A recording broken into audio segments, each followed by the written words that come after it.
22:20 year old Urban Explorer Jared Knox uploaded a live stream of his solo trip into Pine Hollow Asylum, abandoned since 1974. For nearly 2 hours, nothing unusual happened.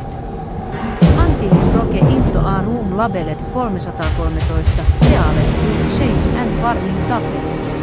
His audience watched in silence as he stepped inside. Inside was a silver mirror, bolted towards the wall. Jared stood in front of it, but he had no reflection. Instead, Diever saw a tall, pale figure in the mirror, standing directly behind him. One was there. At exactly 2:07 am, the live stream froze, but the audio kept rolling. A deep voice whispered, "You see what says you." Then, Jared screamed. The stream ended.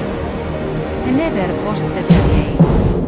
2 days later, police searched room 313.